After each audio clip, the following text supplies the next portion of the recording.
All right, good day to you. My name is Fred Oakman, and as always, with me is Mr. Jake Peters. We are PS. This is Awesome, a PlayStation podcast. This is episode 206, and this is a show where we share our feelings with the current state of PlayStation. But before we get on with the show, I want to invite you all to subscribe to our channel on YouTube, youtube.com/PS This Is Awesome. Visit us over on Twitter at PS This Is Awesome. And if you want to make fun of our trophy list on the PlayStation Network, you can find me at anchorless_81 and Mr. Jake Peters at JakeSaw01. If you're watching the YouTube channel, we have our PSN handles under our respective ugly mugs.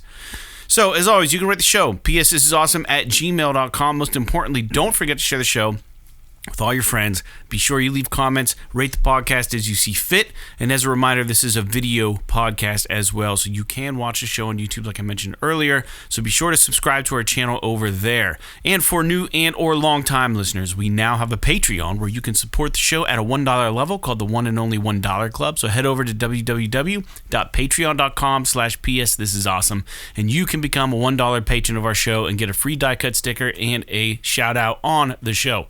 So with that out of the way, Jake, good evening. What's going on? Not a whole lot, man. I got a lot of gaming in today, I'll tell you that. That's good. Yeah, it felt good. I didn't plan on it, but it just kind of happened that way.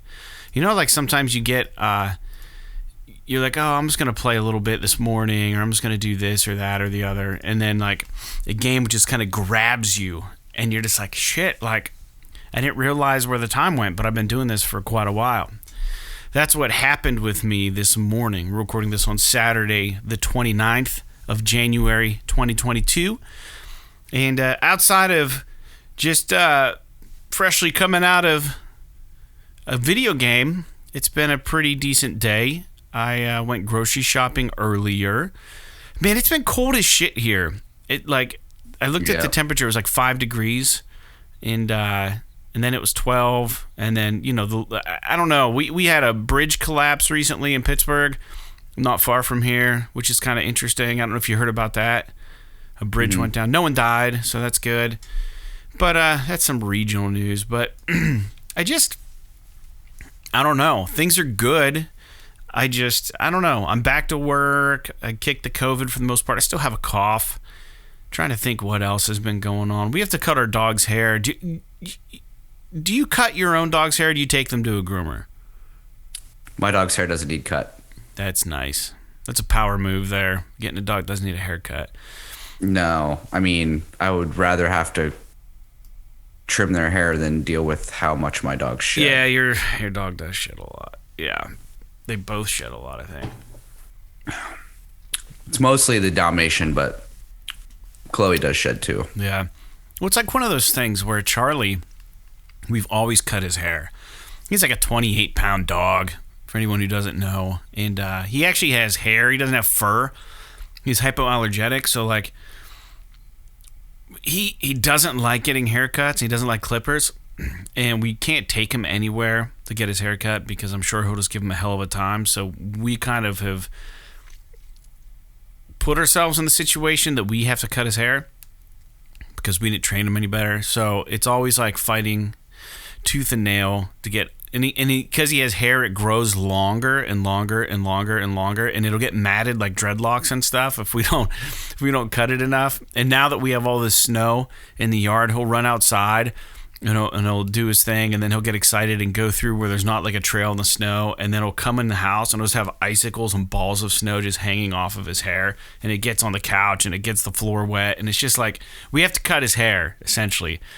And we were going to do it today, but we've resigned just because it's too much of a pain in the ass. We're going to do it tomorrow. So that's the plan at the Oakman household.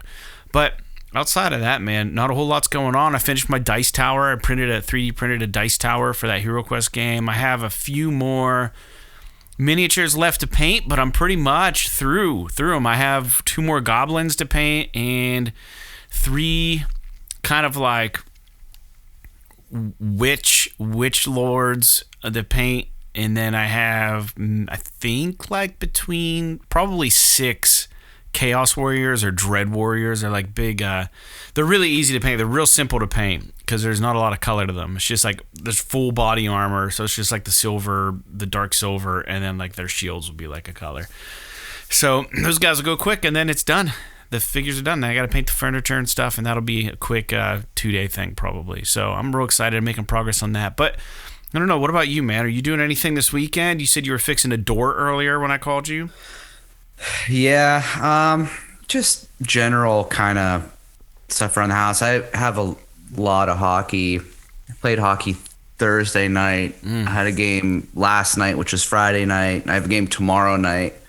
So basically, I have 3 games in 4 days, which is wow, a lot. I mean, I enjoy it, so it's not like a big deal other than it's really tiring.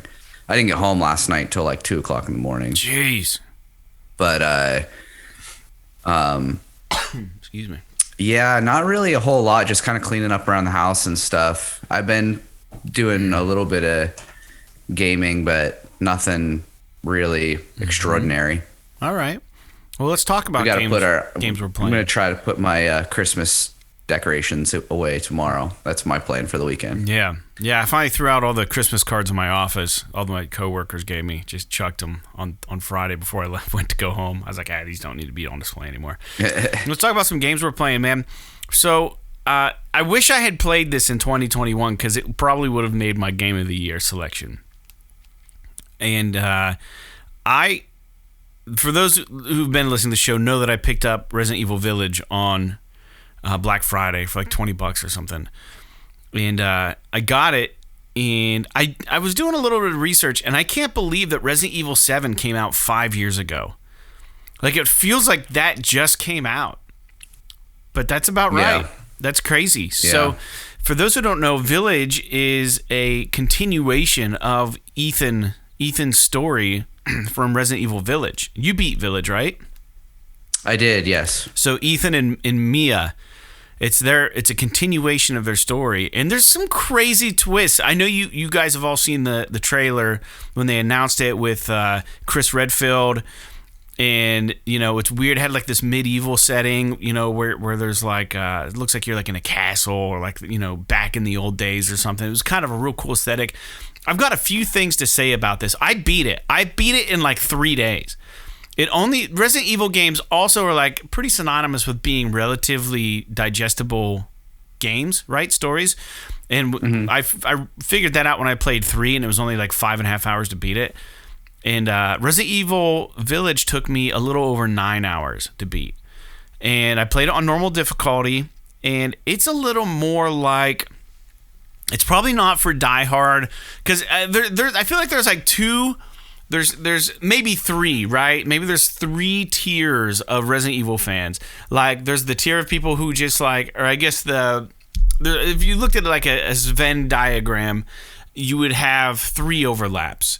You'd have one circle that would be diehard, old school. I want survival horror. I want minimum ammunition. I don't want to be like a run and gun game. I want it to be old school Resident Evil. And then you have the next circle would be like people who are like really okay with the newer way that they're doing the first person Resident Evil games, right? Like Village and 7 and whatever other first person games they have. I don't know which ones they have, but some people really would prefer that now with the new RE engine they're using, and things just look fantastic. And then maybe you have this train of thought of people who just like love it, and they're just like, I'll play it, I'll do it all, right? So I feel like I'm in that bigger circle. So maybe there's 2 circles, right? And then if you put them together, then the Venn diagram only has 2 circles that overlap. So that would be more correct. So that is where I'm right in that overlap. I'm okay with the old school way, and I'm okay with the new school way. I'm not particularly hurt about them continuing the Village story. I was on Reddit, and people were like, I played the Village, continuing the 7 story in the Village. And I played 7, and really turned me off from Resident Evil. I'll stick to the old ones. And people were like, I'll stick to the old ones. And then some people are like, oh man, this is really fantastic. I love that it's a straight continuation of the story of Ethan's story. And I'm in that camp, man. I loved it. They actually, when I started the game, they give you, so you don't have to play 7, but I would 100% recommend that you do, so that you're more invested in the characters. But man, so they give you the option when you start Village, and they go, hey, do you want a recap of Resident Evil 7? And you can say yes, and it goes through the story real quick for you. It's really cool. And they tell you exactly how it plays out and what happened and you know, that story. And then, boom, you're in the Village game. And, man, I can't even say anything about it without spoiling the shit out of it. But it's really good. Now, Jake, when I told you I was playing it, you said you had heard or had read places that it kind of tapers off in the middle to the end or something. Mm-hmm. I can see, like, so the way that the game works, without going into detail, is you have like mini levels, right? So the whole thing, they got the free demo for Village where you were in Castle Demestriu, or whatever, I don't know how to pronounce it, with the real tall lady, right? And the witches and stuff. So you get 4 really different experiences in this game as Ethan. So the game pulls you into these different locales. So the first one would be that castle. Another one is like a water, kind of like swampy area. Another one is like a mine, like in the basement of this mine. Another one's in this really beautiful mansion that sits on the side of a waterfall. You have to go in, and they're all really wildly different kind of gameplay that they force you into. So some of them are more action oriented, some are more stealth oriented, some of them are more like just these are some really weird puzzles. But the gameplay in Village is in the level design. The level design mainly I was the most impressed with, because you know how they always lock off areas, and it's like a Metroidvania. It's like there's so many doors that you can't get in. There are certain keys that you need to get into certain places. When I first ended up in the Village area, so there's like, imagine like a castle, and then, you know, Game of Thrones or something, and then you have like the commoners, and all the commoners live down past the moat, like that the castle oversees. So a lot of the game takes place in that Village area. It's kind of like, I would call like your home base. You keep getting thrown back into this area.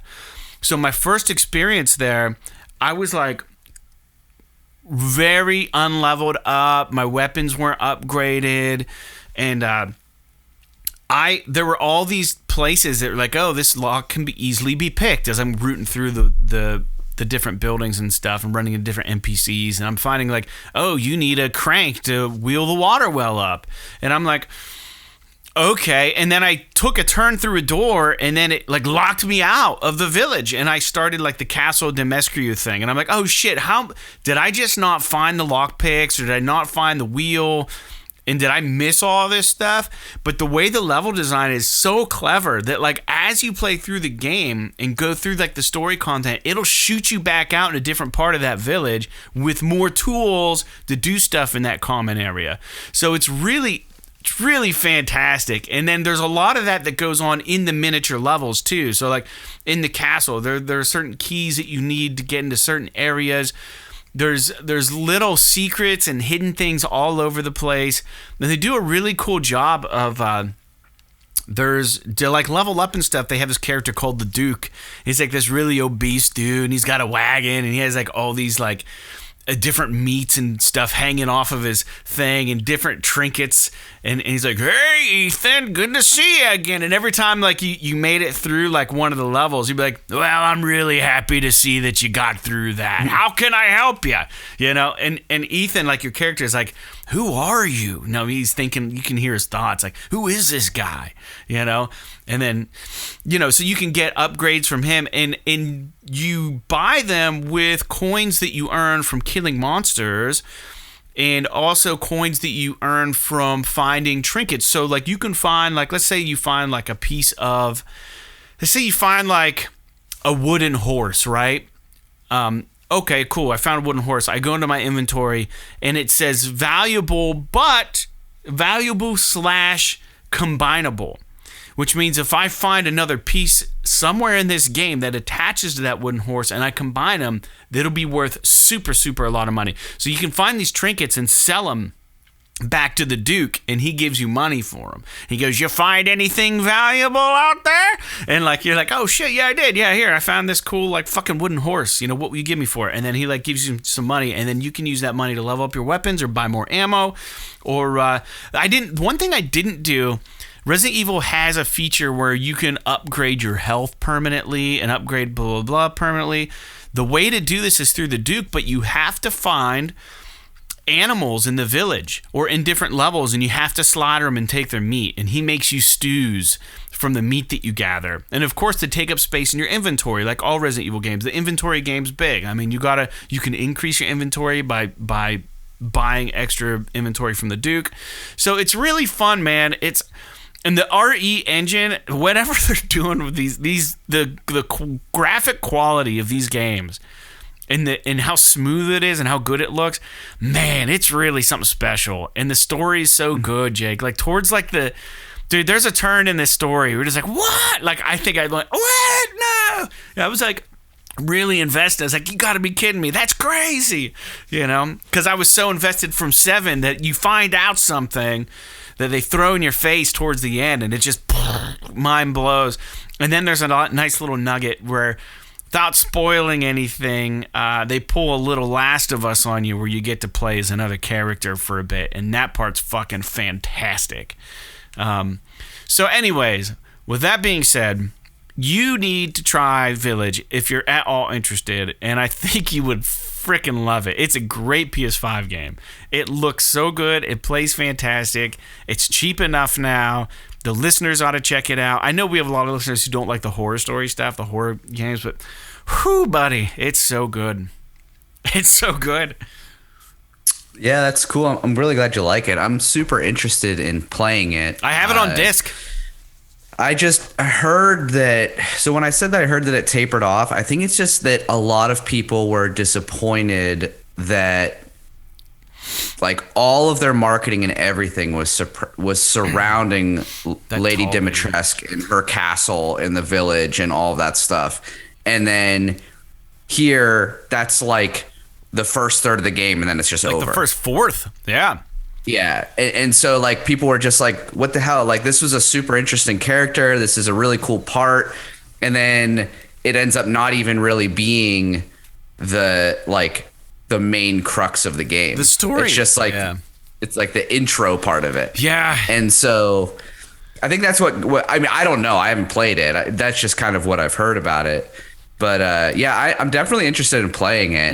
And, you know, if you have it on disc, I'd be happy to borrow it from you. Yeah, I really want to hear what you think about the game, so I'll definitely lend it to you. It's fantastic. And then after I beat it, of course, they give you, like, for all the trophies that you got, I believe the trophies are different, like, little objectives that you did while you played your first playthrough. They give you coins, and a lot like the Uncharted games, you can go back into the bonus items and use those coins to unlock character skins and different stuff.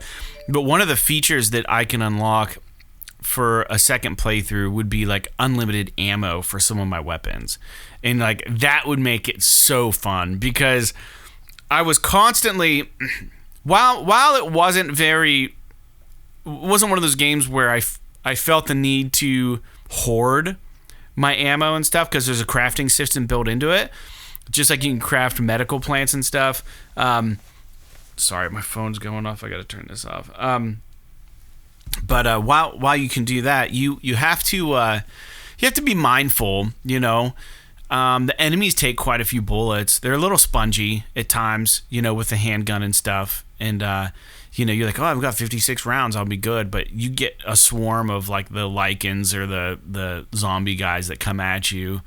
Handgun, that'll put them down, but I mean, you're gonna use probably 40 rounds, and then you're like, so unlimited ammo, I think would be really fun. But I don't know. My understanding of the game is that it's one of the more run and gun Resident Evil games. It's not as sparse and everything like that. But I know when you say that it takes a lot to kill bad guys, like, are you shooting them in the head every time? Because I know that in all the Resident Evil games that I've ever played, it's like if you shoot them in the chest, it takes like fucking 10 rounds to kill them. Right.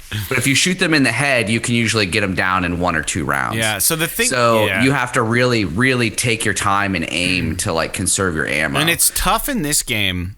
And you're right. Yeah, it like does like double damage if they're headshots. But like the problem is that they animated these bad guys knowing that you're going to be doing headshots on them. So like there are moments where you can game them where like some of the Lycans they'll jump off a rooftop and they'll go roar, and they'll kind of stand like that, and like while their arms are in the air and they're screaming, that's like your only opportunity to catch them in the head. And if they're too far away, I mean, then they start coming at you and they're like going like this and stuff, you know? And you're like, how the fuck am I supposed to shoot in the head? So then you just start and then, you know, and then there are like some flying enemies. And some of the enemies just do so much damage that like, and there is a block feature. I don't know if that was ever in the other Resident Evil games, but you can put your hand up and almost mitigate all damage as long as you're up like this. And that's a nice feature because the enemies do a lot of damage when they get you. So I don't know. It was fun, but yeah, I wasn't doing a lot of headshots. When I got the sniper weapon, it was cool. You know, you could definitely get some decent headshots. But then they have enemies that have like steel things around their heads, so that like you can't do a headshot on them, and then you have to hit them a couple times. Like the sniper weapon, they have this one enemy. It's kind of like one of those Lycan guys or something, but he has like this thing that's welded around his head, and you try to shoot him in the head with a sniper weapon, and it'll like bang, and then he'll keep the helmet on. You're like, oh fuck, am I gonna waste another round of sniper ammunition, or should I just start plugging him with a handgun? You know, because I think 2 rounds in the head will knock his thing off, and the third one will kill him. But it's like that's a lot of like rounds to kill it for headshots. Like it's not easy to hit him in the head to begin with. So yeah, I don't know. It's a great game though. But also, I beat the Hag Witch in Darkest Dungeon. I put a quick video up on the YouTube channel. So if anyone wants to go to our YouTube channel and check out me defeating the Hag Witch, kind of difficult. Pro tip: the pot is a red herring, so you don't try to free your hero from the boiling pot of water. Just attack her, and it's so much easier.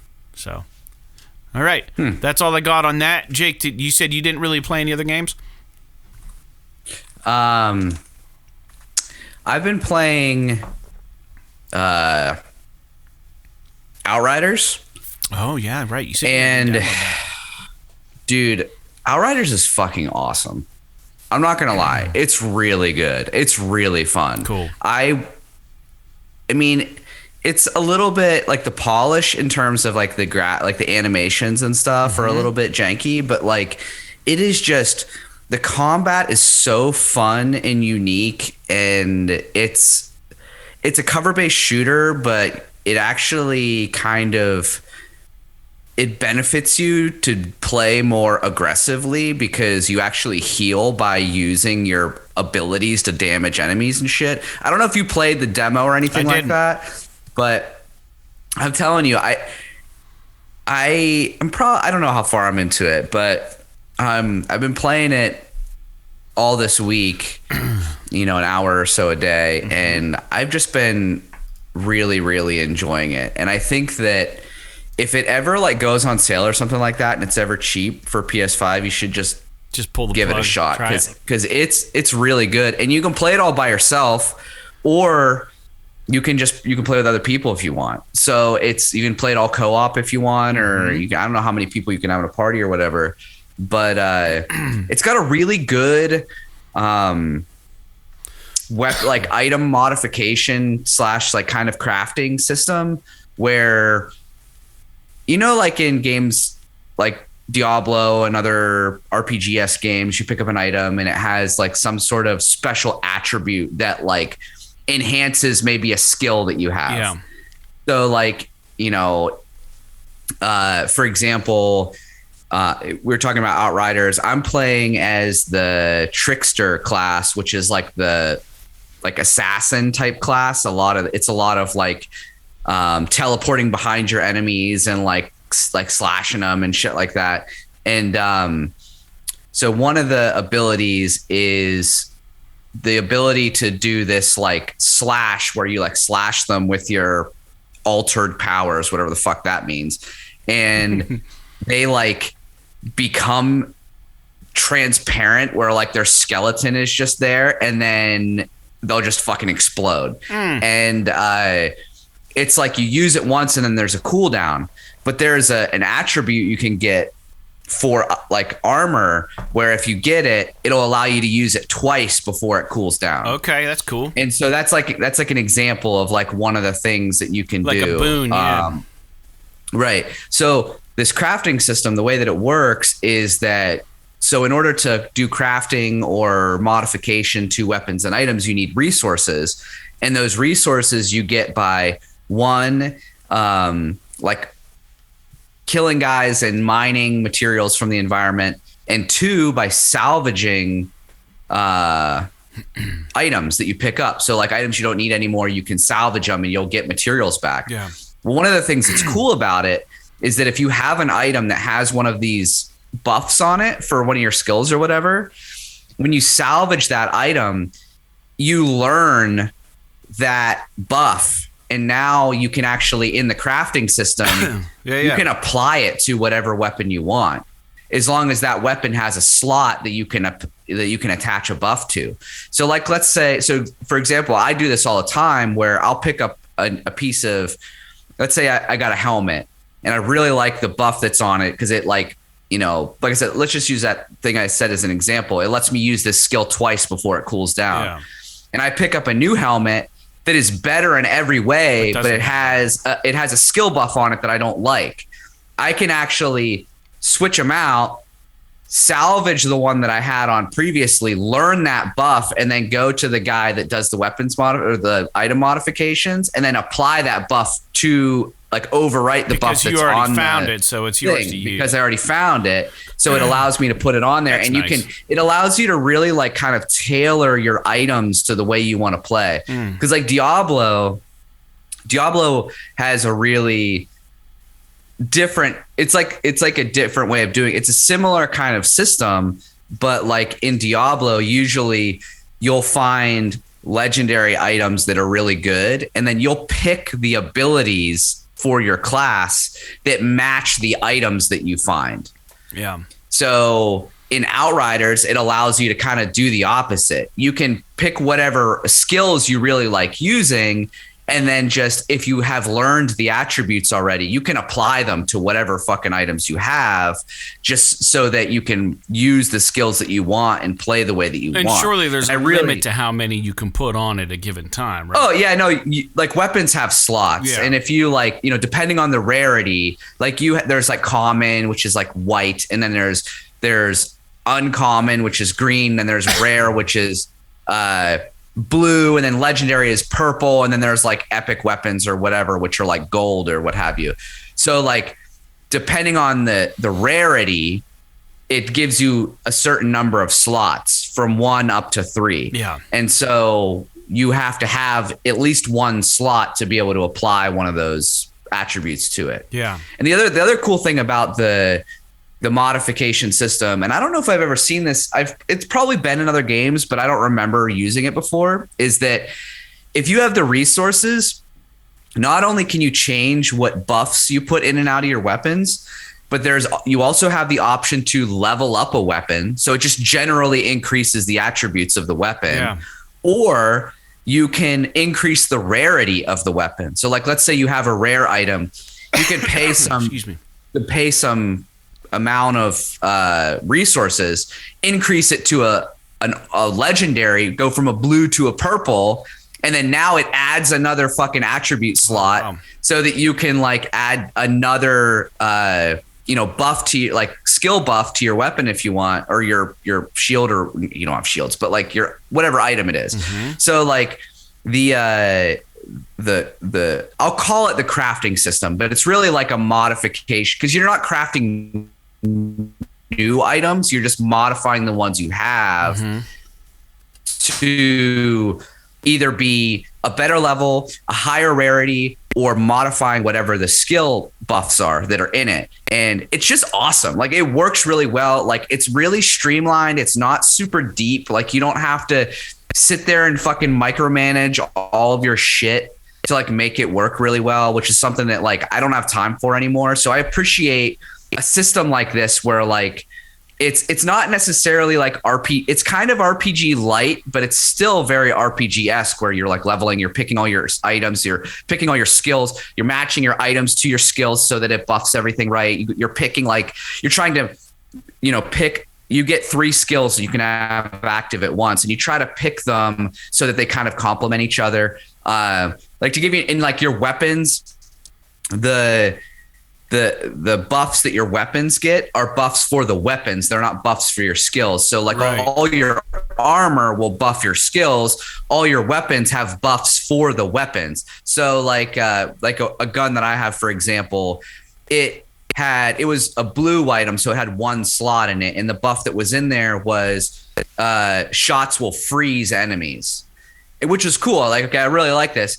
And then I decided I'm going to increase the rarity of this gun. So it went from a blue to a purple. And whenever I upgraded the rarity, it added a buff slot. And so I already have the buff that's freeze enemies. The second buff I unlocked was to enemies that are killed when they're frozen explode for a shitload of damage to any of the enemies around them. So you can like pick buffs for a particular weapon where they complement each other, and it's really, really cool. So like I don't know, and just the way the game feels when you play it and stuff, I'm really enjoying it. I don't know. I think it would be cool for you to try it out sometime if you get a chance, because it is a game that I think that like, I'm not going to sit here and say it's like a 10 out of 10 or something like that, but like it's one of those games that's refreshing. It sounds kind of silly to say it's refreshing, but it's just fun to play. You know what I mean? Like it's not. Yeah. I'm not like.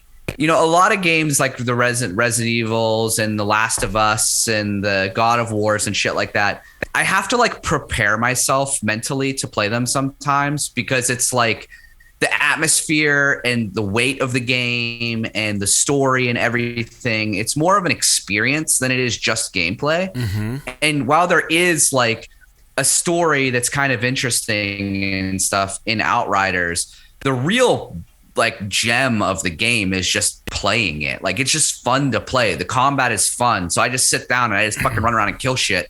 And the game is really like, it doesn't take itself seriously. It's super gory. Like it's so fun to just be like, a bunch of guys will be coming at you and they're all hiding in this bunker. And it's like, oh, they think they can get away from you. And then I have this skill where I just fucking teleport behind them and then use this slash ability that catches all of them at once, and they just fucking explode into a cloud of gore. Yeah. And it's just so cool to just, and then you do that and you get all your health back. So it makes you feel powerful and you get like a shield and shit. Like it's just very, very fun. So, I mean, that's what I've been playing, and I'm going to keep playing it. I'll probably, unless I beat it or something, which I might, I'm probably going to be playing that until Horizon comes out, I guess. Yeah. I'm guessing. Yeah. That's funny. So, I mean, I want to beat it. I really like it. Yeah, that's funny, because that was my goal with Resident Evil Village. I just figured, well, I'll just play this between now and when Horizon comes out, and I beat it in 3 days. And I'm just like, now what? Do I try to beat Darkest Dungeon or what? All right, well, let's move on to the news.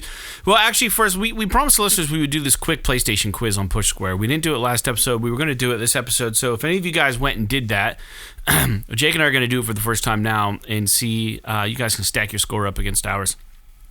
So I've got it pulled up here. In what year, this is on pushsquare.com, in what year did the original Crash Bandicoot launch on PS1? 95, 97, 96, or 94? Man. So 94 through 97. Original Crash. I'm going to guess 96. I don't know this for sure. I didn't have a PS1. To be honest, I was going to say 95, but we'll go 96. I was going to say 95. We're going to go with Jake on this one. Say 96.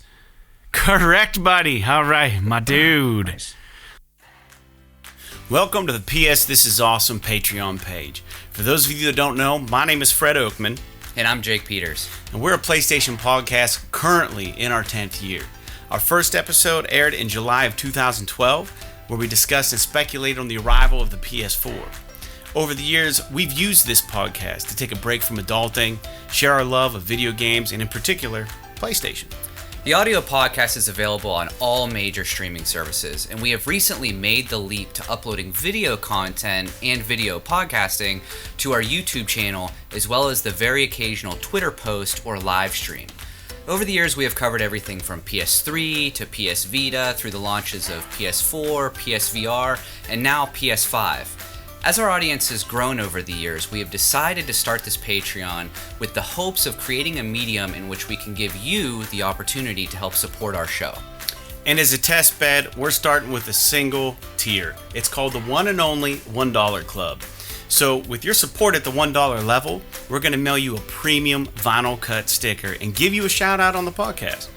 But at this time, unfortunately, we can only ship to the US and Canada. But this is subject to change depending on your interest. So whether you're new to the show or you're a frequent flyer, we are forever thankful for your support and hope you can find it in your little gaming heart to join us in the one and only $1 Club. Until next time, like PlayStation, podcasting, and Patreon, P.S. This is awesome. Good job. All right. Which of these games was not a PS2 launch title? Final Fantasy X, Tekken Tag Tournament, Ridge Racer 5, or Dynasty Warriors 2? Which was not a PS2 launch title? I don't know if you know the answer to this, but my gut is telling me Tekken Tag Tournament. I think that came out later, but I'm not positive. I don't think Final Fantasy X would have been a launch title, but I think it was. Was it really? I'm not positive, but I mean, obviously, you were right the last time. You're going to keep picking yours until you're wrong. Okay, I think it's Tekken Tag Tournament, but I'm not positive. All right, Tekken Tag Tournament.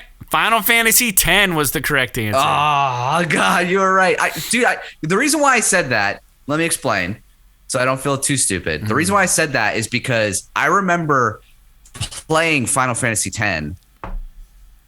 I feel like right after I got my PS2. Yeah. So it could just be that I'm remembering that wrong because I don't know specifically when it came out. I just feel like I remember playing it pretty close after I got my PS2. I know 7 was a PS1 title for sure. Yeah, but it didn't come out till 97. Yeah. So, then there was 8 and 9 and 10. Yeah, that was stupid. I didn't think about that. Nah, fair enough. All right. Well, let's try this next one. This is why we're a good podcast, because we have different shared knowledge.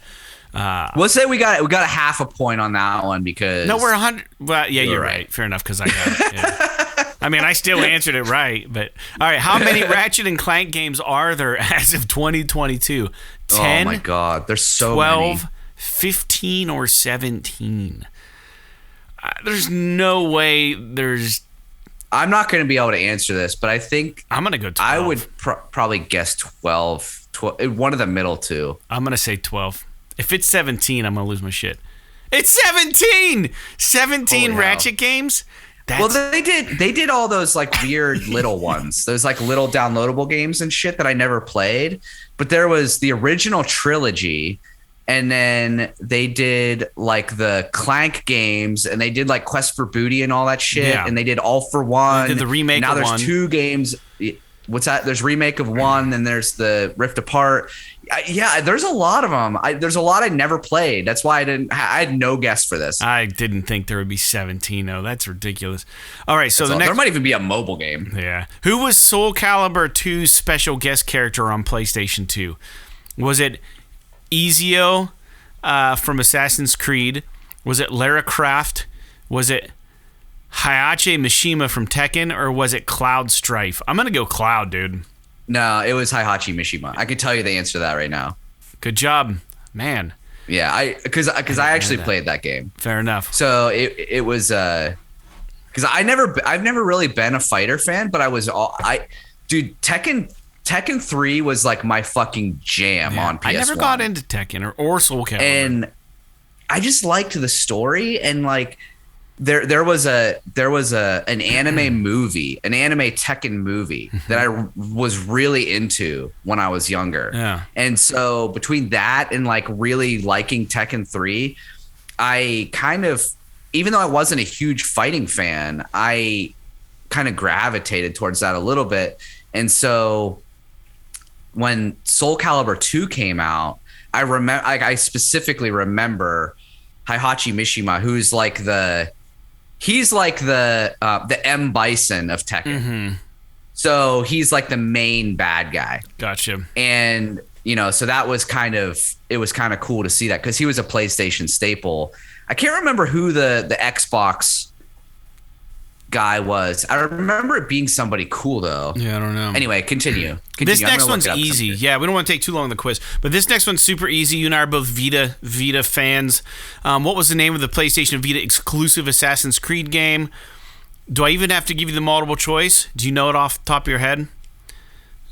You'll know it as soon as I say it. I'm sorry, can you repeat the question? The PlayStation Vita exclusive Assassin's Creed game was called what? Liberation. Yeah, that's correct. Boom. Spawn was the fucking. He was the exclusive character for Xbox, which is fucking dope. Yeah, that is cool. Anyway, continue. Sorry. All right, so we're doing pretty good. In what year did Little Big Planet release on PS3? I want to say 2008, but the options are 2007, 2008, 2009, 2010. 2000. For some reason, 2008 sounds right to me. I don't hate that answer, because I think Little Big Planet 2 came out in 2010. So 2010 or 2011. So 2008, it's either 07 or 08. I'm going to guess. Go ahead and you just pick 8. I think that's probably fine, but it might be 7. Correct. Yes. Got it. 08. See, we're doing all right. This is why we have a PlayStation podcast. Which gun in Metal Gear Solid 3 Snake Eater has infinite ammo? Oh, God. What are the options? Because I never beat Snake Eater. I beat it. The Patriot, the Makarov, which sounds fake, the Type 17 Mauser, or the XM16E1. I have no idea. The Patriot, just because it sounds fucking cool. I don't think it's the Patriot. I think it's the XM16E1. Go ahead. What if you're right? I want to feel bad. Let's do it. It's literally just a wild ass guess. So you were right. Really God damn it! It's the Patriot. Was it the Patriot? Yeah. I was like, oh, that's the most Metal Gear sounding of them. So why would it have infinite ammo though? I don't remember. It's probably like a special gun you can find. It might be like a sequence in the game. I don't. You played it? Don't you remember getting the Patriot and having infinite ammo? I played it a long time ago. All right, which of these animals? This should be an answer for me, but I don't know the answer. Which of the animals do not appear as an enemy in the original Resident Evil? Crocodile, dog, crow, or spider? I think it's spider, but I'm not sure. I think you're right, because I played the first Resident Evil, the HD remake, not that long ago, and I don't remember fighting a spider. I don't remember fighting a crow though. Do you fight a crow? Yeah, they like fucking attack. They come down and shit swoop in the on mansion. You. Yeah, let's go spider. It's crocodile. God damn it! That one seemed too obvious. Yeah, I feel like there's. Maybe I'm thinking of Resident Evil 7 when you're in the fucking swamp and fight a crocodile. All right, well, we don't have a whole lot of questions left, and we'll get on with the news. This is question 9 of 15. What's the name of the first assassination target in Tenchu Stealth Assassins? No idea. No fucking clue. I didn't play Tenchu. Yeah. So. It's either Ekigoya, Onakagi, Rikimaru, or Sasaki. I'm going to go Rikimaru. Nope. Ekigoya. All right, what was Nathan Drake's surname before he changed it to Drake? I actually don't even. What are the options? I don't even know this. Thomas, Morgan, Richards, or Flint? It's definitely not Flint. Thomas, Morgan, Richards, or Flint? Nathan. I think it's Thomas. I think it's either Thomas or Morgan. They tell you this in Uncharted 4. Oh, they tell you in 4? Yeah, because remember at the beginning, it's like when he's a kid and freaking Sam like takes him away. I think it's Morgan. Is it Sam Morgan? Morgan is a pirate name though, so I don't think it's either Thomas or Morgan. I don't know which one though. I got to tell you, man. I'll do Thomas. Wow, actually, I'm gonna go Morgan because the first answer on the last question was a correct one. So Morgan is the second option on this one. Morgan is correct. Look at that. I've gotten through many standardized tests that way. I just outsmart the guessing. tester. Yeah. All right. In Killzone, most Hellgast eyes glow which color through their helmets? I believe it's yellow. Orange. Oh, is it orange? Or yellow. Orange is an option. Orange, red, orange. Green, or blue. I think it's orange because I was thinking yellow. I think it's orange. Orange. Boom. Got it. In what year did Squaresoft merge with Enix to form Square Enix? 2000, 2003, 2005, or 2008? It was either 2000 or 2003. 2000 seems like it should be the right answer because it's the turn of the century. Because all the Final Fantasy games, the PS1 Final Fantasy games were all Squaresoft. Mm-hmm. Final Fantasy X, I believe 2003. I'm gonna guess. Let's go 2003. Because I think Final Fantasy X was still Squaresoft. Let's do it. Correct. Good job, Jake. We're fucking killing it. What artifact drives the story of the original Tomb Raider? The core, the Ankh, the Scion, or the Ark? It's probably the Ankh. Is this Tomb Raider like the original Tomb Raider? It's either the Ark or the Ankh. A lot of it is like Egyptian. I have no clue. I'll be honest with you. I have no clue. I played the demo go the for Ankh. it, but I didn't. It's probably. Let me say it's the Ark. We'll go Ark then. We'll go Ark. I don't know, man. I'm just guessing. Ankh. Damn it! It's the Scion. Oh yeah. I don't remember that. It sounds like something that she's going after. All right, here we go. What developer created SOCOM? Slant 6, Zipper, Interactive, Sucker Punch, or Dice? Zipper, I think. I think it's Zipper. Definitely wasn't Sucker Punch. Slant 6, maybe. I don't think it was Dice. Let's go Zipper. Yeah, we got it. Nice. In God of War, Kratos' body markings weren't always red. What other color was considered during development? I'm going to say blue. The options are orange, black, blue, or purple. Oh, purple maybe. I was going to say blue because he's had blue in the past, I think. Yeah, I'd go blue. That seems very Greek. Blue's correct. We got 9 out of 15. So it says we're a PlayStation enthusiast. I think that's a very accurate report card. Hey, not bad. You know your PlayStation. All right, 9 out of 15. Not too shabby. All right, guys, get back to the podcast. Let's talk about some new news, Jake. So the new PlayStation Plus games drop for February. We know what they are. The first one is the PS5 version of Planet Coaster. We're going to get back to this. It's called Planet Coaster on PS5. The second is Borderlands 2 DLC, Tiny Tina's Assault on Dragon Keep, a Wonderlands one-shot adventure for PS4.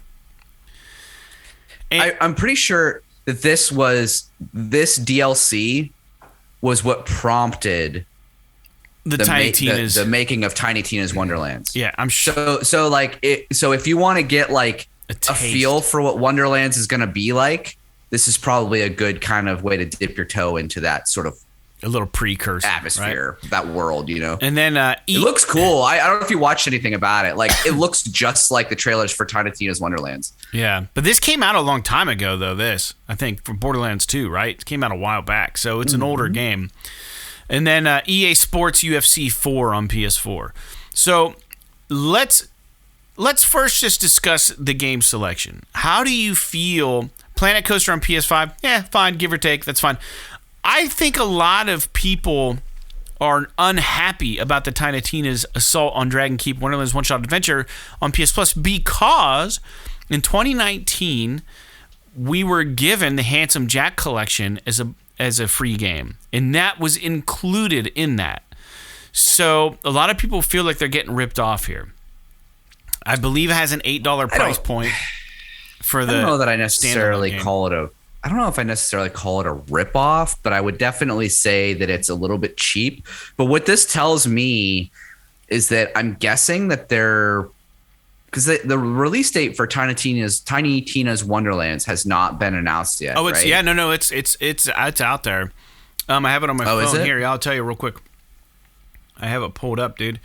Let me get my Safari opened here. It is March 18th. So my guess is that that's what's driving this. For sure. Is just that, they're like, oh, well, because it seems like Sony has a relationship with this game. Mm-hmm. I think it's multi-plat, but I think Sony has a relationship with this game. So they're probably like, if we drop just this, because most people are like, oh, Borderlands 2, like they're not going to inherently know that this. I didn't know this was even a thing. Right. I didn't even know this was a thing. So it could be that Sony's just like, let's use up a PS Plus slot for PS4, throw this game on there, this piece of, standalone DLC on here. Mm-hmm. So players would be like, oh, I'll play this. And then it's just like, oh, wait, in a month and a half, a brand new fucking game is coming out that's like the sequel to this. So it makes sense from a marketing perspective, but I can understand why people might feel a little bit shorted with that inclusion. Yeah. And apparently, going off of this news point, there's weird stuff going on with PS Plus games that Sony just needs to figure their shit out. Because what do you mean? Here's the thing. Some of these games, for example, Planet Coaster, has a free upgrade if you own it on PS4. You can get the PS5 version, right? But if you're a PS4 owner and you don't have a PS5 due to limited stock or whatever, Planet Coaster is a free plus game, but they're only giving away the PS5 version, even though it's the exact same game on PS4. So there's a lot. I mean, they are different games, right? I don't know about that. It is a native version. They're just saying you don't have to buy it twice. But if you don't fucking own it at all, they're only offering you the new version of the game. So if you don't own it at all, so backhanded though. Because these people are paying for PS Plus. Could you imagine if you're a PS Plus subscriber? Because I say this because last month we got Dirt 5. And that's a cross-gen, and they let you get either. So why are they picking and choosing which games? Like, so if you're a PS4 owner, you could get Dirt 5 last month. If you're a PS5 owner, you get Dirt 5 last month. But this month, PS4 owners can't get Planet Coaster. They have to have a PS5 to do it. So the only way for them to get it in their library is to use the mobile app and download it and add it to their library and wait till they buy a PS5. I just think it's weird. If they're trying to compete with Game Pass, that's all I'm saying. Here's the problem is that I think Dirt 5, yeah, it is kind of bizarre. They're like, this month, meaning January, they released Dirt 5. The same as Deep Rock Galactic also had the same issue. Both of them were PS4 and PS5. And you can get them both, yeah. It is kind of interesting. I mean, I'm sure it all boils down to what the deal is with the publisher. The deal is with the developer, the publisher of the game. But yeah, I don't know. I mean, to me, I mean, I guess I'm sitting from a place of privilege where I can say, like, I don't give a fuck because I have a PS4 and a PS5. So, I mean, my PS4 is in a box. I don't use it anymore. But, like, I can understand why someone would be like, well, wait a minute. But at the same time, from Sony's perspective, you're still getting 2 free games. They're like, look, we're offering 2 PS4 games and 1 PS5 game every month. Right. And it just so happened that you got lucky in January and you got 3 PS4 games. But generally, they're only offering... It just gets muddy whenever there's 2 versions of the same game. There should be some consistency on Sony's end, though, is all I'm saying. I think if... I don't disagree. If they're taking money from people to be part of PS Plus... Why be stingy about whether or not they can get you Planet Coaster on a PS4. Like, Sony has enough money that they could just pay the developer or whatever. What's their goal? Is their goal to drive PS5 sales? If that's the goal, then get more PS5s out. Like, put them on the shelves. They can't, I don't know. It's just weird. It's just a weird inconsistency. And this isn't the first time this has been an issue. And I wasn't even aware of it because it doesn't affect me. Like you said, we're both kind of sitting at this place where we're both at PS5s and PS4. So it doesn't even, do I care about Planet Coaster? No, not at all. But it is weird that they're not making the game available to PS4 users who are subscribed to Plus if they're giving it to people on PS5. Yeah, it is really confusing. Like, I feel like one area that Sony has kind of dropped the ball is just on their commitment to their messaging, but with regard to the crossplay shit. I mean, it's not necessarily the crossplay so much as it is the backwards compatibility. So it's like, some games you get both versions. Some games you only get one version. You have to pay for both versions. For the some upgrade. Games you some can you upgrade for free. Upgrade. Some games you have to pay for an upgrade. It's like, this is one area. There's a lot of the same games on sale. There's a lot of the same game, but different versions out there. Yeah, and it's stupid. Like, this is one area where Microsoft is just hands over fist, just better than fucking Sony, and that is that. With the smart delivery system with Xbox, if there's multiple versions of the game, the console you don't know as the consumer. The console just downloads whatever version of the game is relevant to the console you have. The one you're playing on. So, right. So, like, if there's, I have an Xbox One like S. plug and play.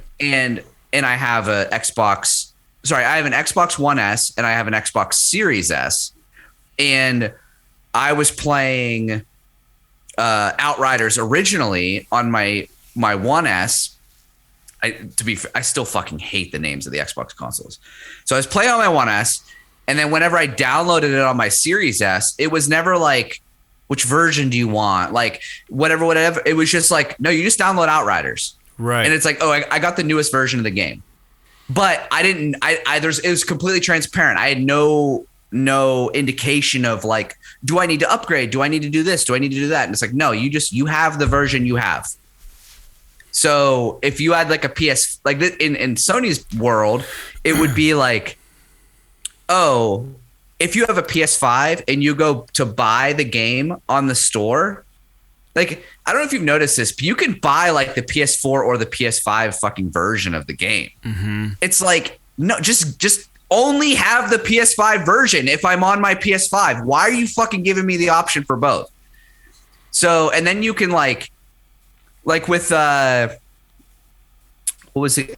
Oh, Skyrim Special Edition. I was bitching on the podcast not that long ago about how I have two fucking icons on my cross media bar because I originally have the disc for the PS4 version, but I've installed the PS5 version. And because I have the disc for the PS4 version, I have to have that fucking icon installation on my desktop. It's so stupid.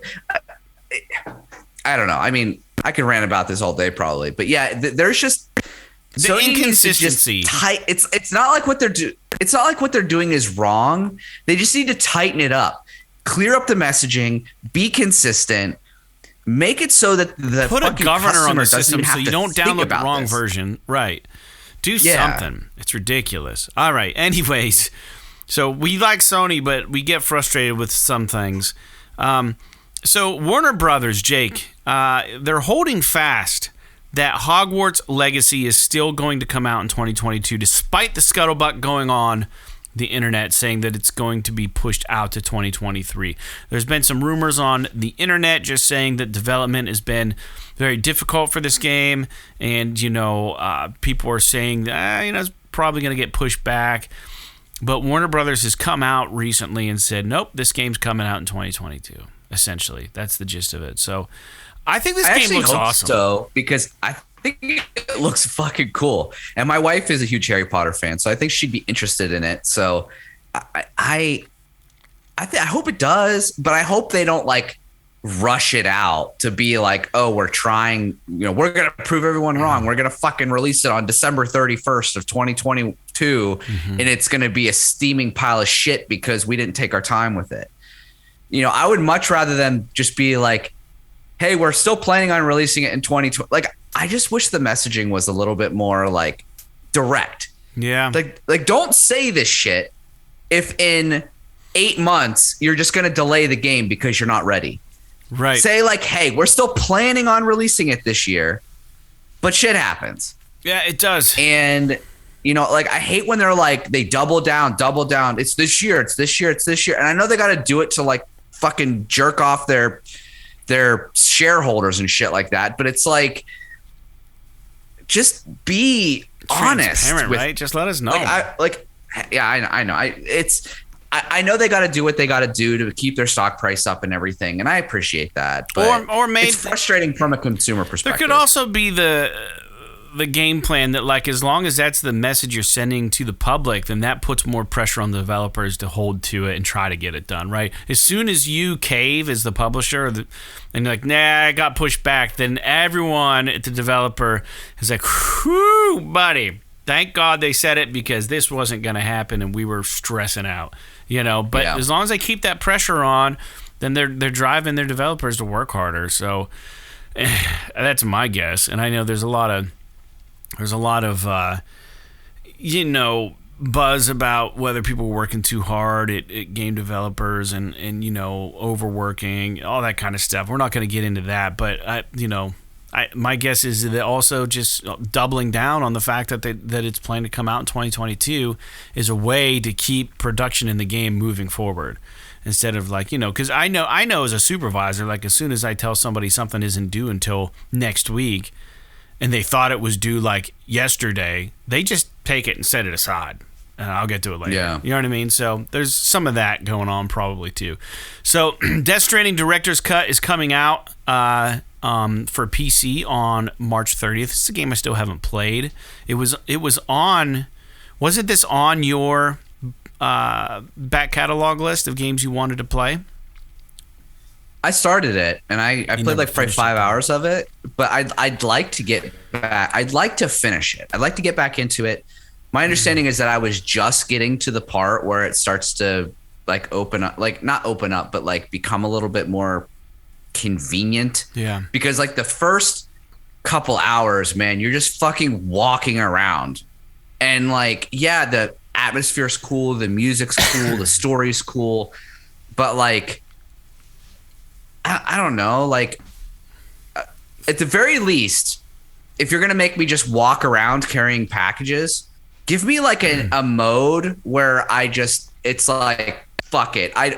It's just easy mode. I don't have to worry about falling down. I just have to walk. I just have to walk to wherever the hell I'm going to go. Yeah. And I get there and I still got to avoid like the fucking whatever demon baby ghost monster things. But like, at least I don't have to worry about like, oh, I'm walking and then like it takes me twice as long to get there because I'm stumbling down a fucking cliff and then I got to pick up all my packages and go to like wherever the hell you're going to go. It's like there's that meme on the internet where they call it like the FedEx simulator or whatever the fuck. And it's like it's almost totally accurate because I damaged the package because I dropped it when I was falling down the fucking hill. Yeah. It's like, okay. Like, I like the idea of like making your own path and like building the bridges and doing all that kind of shit. Like, I think that's cool, but I don't want to have to like struggle with like holding the triggers to balance my character and all that. Like, just let me fucking walk. Yeah. Yeah. I would rather it be just like a walking simulator where I can just walk and I can experience the atmosphere, experience the music, experience the tension of like the monsters and shit. But not have to worry about falling down a hill and then being pissed because I got to scramble and pick up all these packages. That's so funny. Like, to me, that part of it's annoying. Yeah, fair enough. Well, yeah, that's coming out on PC March 30th. And it's nice to see some of these PlayStation games exclusives coming out to PC. I think that's nice. I think it's a nice move of Sony's part. It's them opening up a little bit to other markets. So we talked a bit about a PlayStation VR game a few episodes ago, and the game's called Wanderer. And it's a time travel game, and it's out now. So it's getting a lot of interest online. Remember I told you about this game? I was talking about it and how it's like a Quantum Leap kind of game where like you're supposed to save the world somehow, and you get put into these really strange situations in the different time eras and stuff. Push Square had a nice little article on it just saying that it looks fantastic and it's out, and then you should have seen the comments. People are like, yeah, this is on my radar. It's definitely on my buy list. This looks awesome. I haven't played the game, but it is on PSVR, and it looks pretty top tier just from what I've seen. Now, I don't know how they're going to implement gameplay, if it's going to be puzzles like Panic Room kind of stuff, or what they're going to do to implement gameplay in this game. But I just remember the one screenshot of you sitting behind a drum kit at like Woodstock or something, like all these people, and you're just like behind a drum kit. I was like, that'd be so cool to experience in VR, I think. It'd be so neat. So it looked cool. But that game's out. It's called Wanderer, just a little side note. And then Destruction All-Stars was a free PS Plus game a while back. I know we got it on PS5. It got a really big upgrade recently, so they're still supporting this game. And one of the upgrades is that like the collisions now cause gems and different things to drop that you can use in the game. So when you're wrecking into people, it's not just for points. You're actually getting other things for the game. So apparently a lot of people are really getting into this game now because of this upgrade to it, this update that got rolled out. So I would be willing to go back in and check this game out because I actually enjoyed playing it when I was playing it. I actually got okay at it too. I enjoyed it. I just didn't like all of... it's probably the first PS5 game I really played for PS5. I didn't really like all of the chat room stuff. I couldn't figure out how to get out of the chat rooms, and there was just a bunch of people talking through my controller. And it annoyed the shit out of me. So I figured out how to eventually, I think Sony rolled out an update or something where you can mute people or something. I don't know. But so as soon as I figured out how to do that, I enjoyed the game a lot more. But the game's kind of fun, Jake, and you should probably try it at least. It's a free game if you put it in your library at least. And it got a nice update. Yeah, I never really was super big on the game. I just did you play generally it? Yeah, Okay. yeah, I did. I just vehicle combat games in general just don't really do it for me. Yeah. So it kind of makes it hard for me to get, like by default, I'm sort of not really hot on the game, but I do want this game to succeed. Like I think it would be a really cool kind of thing for Sony to have in their back pocket if they can kind of polish it up and make it something fun that people want to play. But I'm just not, I just wasn't really that into it when I was playing it. I really liked it. I had a blast with it. But that's cool. I was just looking at some shit about that PSVR game, The Wanderer, and it looks fucking awesome. Yeah, it does. It looks really cool. Yeah, it does. All right, well, hey, another VR, in other VR news, I should say, Walking Dead Saints and Sinners was a critically acclaimed VR game, and it's on PSVR. Skybound Games has announced that it is getting a sequel, and the sequel is going to be called Retribution Chapter 2. So Walking Dead Saints and Sinners Retribution Chapter 2 has been announced. This is a game I would like to try. It's like survival horror, but it's also like PSVR. I guess what I've understood is like the melee combat and the killing the zombies is real visceral. Like it's kind of weird feeling to like stab like a zombie in the head and stuff. Like you kind of feel it.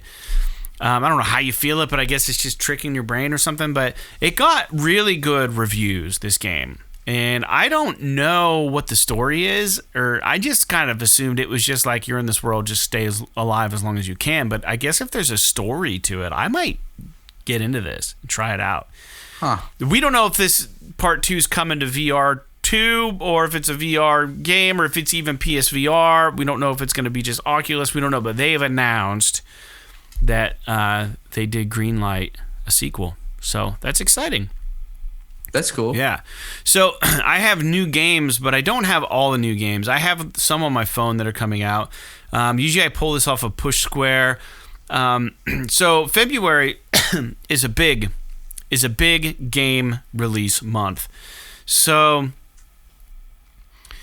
these are the big games that I know of that are coming out in February. So Horizon Forbidden West is coming out February 18th. Jake and I have talked about this at length, and it's going to be awesome, probably. Elden Ring comes out February 25th, and then going into March, we have Gran Turismo 7, and then Tiny Tina's Wonderland March 18th.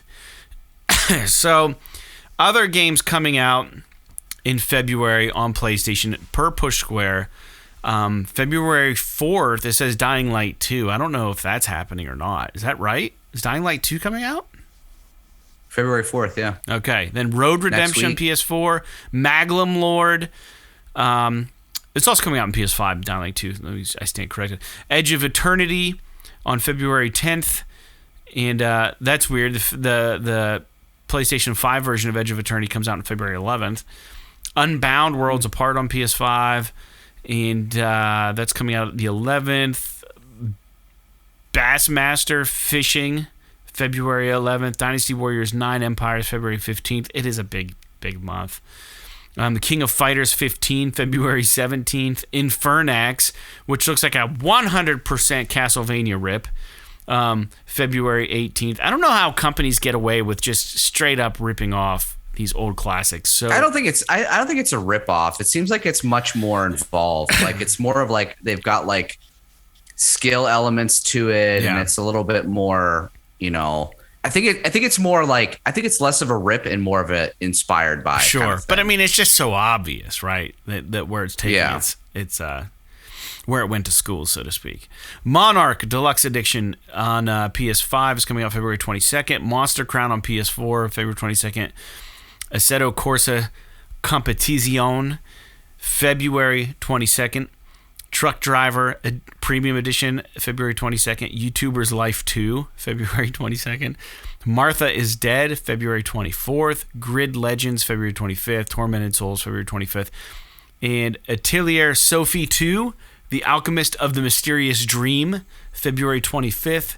Record of Lodos War, Deedlit, The Wonder Labyrinth, February 25th. Call of the Sea, Nora's Diary Edition, February 25th. Breath Edge, February 25th. Undernauts, Labyrinth of Yomi, February 25th. Reverie Knights Tactics. I love tactics style games. That might be interesting, February 25th. And then we had a news point, and going right into March 1st, what was the game company that was making this? Alex 2 is coming out March 1st. Remember we talked about that? We didn't know what Alex 1 was, and we did all that research.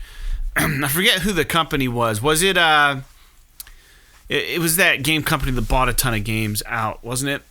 Oh, what the hell? THQ Nordic is the publisher. Yeah, that's what I'm thinking. I forget who the developer of Alex was, but it was critically acclaimed, the first Alex, but that Alex 2 comes out March 1st. So there's a ton of games coming out in February. If Push Square releases them weekly, we'll be back next week to let you know which ones on the PSN or whatever are releasing, but that was the master list they had. I thought I'd just chime in and tell you what that was. And Jake, I'm getting kind of worn out here today, doing a lot of talking on the show. I'm surprised I haven't coughed as much as I thought I was going to. But do you have any closing thoughts or any closing comments or anything you'd like to share with the listeners today? I don't think so. I don't know what the next big game that comes out is. Dying Light, and I would like to play it, but I am going to hold off because I don't think that I'm going to be able to finish it before Horizon comes out. Dying Light's going to take 500 hours, I heard. Yeah, and the thing that sucks about Horizon 2 is that Horizon comes out like the day before I have this big installation for work, so I'm probably not going to be able to play it for like 4 or 5 days after it comes out. So that's a bummer.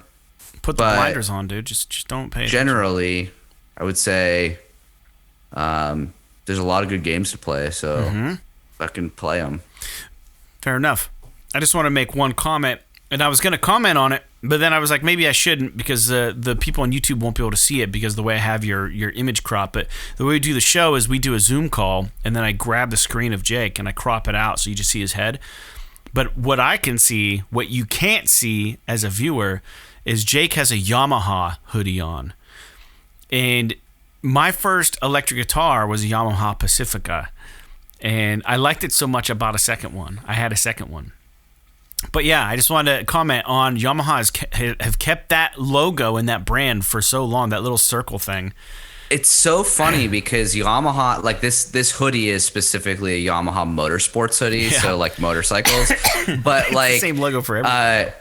But they have Yamaha's a weird company because they have their music instrument division and then they have their motorsports division. And there's like, they're different divisions, but from a marketing perspective, there's almost no like division between them. No, it's none. like people, you say Yamaha and half of the fucking world is like, oh, you're talking about pianos. And the other half of the world is like, oh, you're talking about ATVs. Yeah. It's like, nah. It's a really And they don't weird fucking company. talk to each other. They've got so it figured. weird. They got it figured out though, right? Like recreation and fucking music, man. Like riding, getting dirty, and then like playing music. They're two very important things in life. So I love Yamaha, man. People made fun of me for playing the Pacifica for such a long time, but Dude, all their shit's good. Yeah. Even the Pacifica was a good guitar for how much it cost. yeah, I think I got it for like $120, 300, maybe $300 actually, $300 or something. Yeah. For it. But I loved it, and then I got I another think you one. can still buy them. Can you? I think you can still buy them. That's Yeah. awesome. It's a nice little good guitar. It's almost like a Fender, but it's a Yamaha, dude. Get it right. So, anyways. We're going to close the show off. Thanks for listening to PS This Is Awesome, episode 206. Man, almost cut us 100 episodes short. We really do appreciate our listeners, and I just wanted to say thanks so much for tuning in every week. I've been able to keep an eye on our stats now that we've migrated the show over to different hosting, and our listeners are increasing every week. So thank you for tuning in. Thanks for being one of the new listeners. We know you're out there. And please share the show with your friends. Write us on Twitter. Write us at psthisisawesome@gmail.com. We'll be back next week to talk about video games, as always, and to talk about our personal lives a little bit like we do. And if you guys want to join the Patreon, don't forget it's out there. It's $1 a month, and it helps Jake and I. We have a couple patrons, and we do appreciate your support out there. So let's keep it moving forward. And like PT... Pray and Pro Evolution Soccer. P.S. P.S. This is This awesome. Awesome.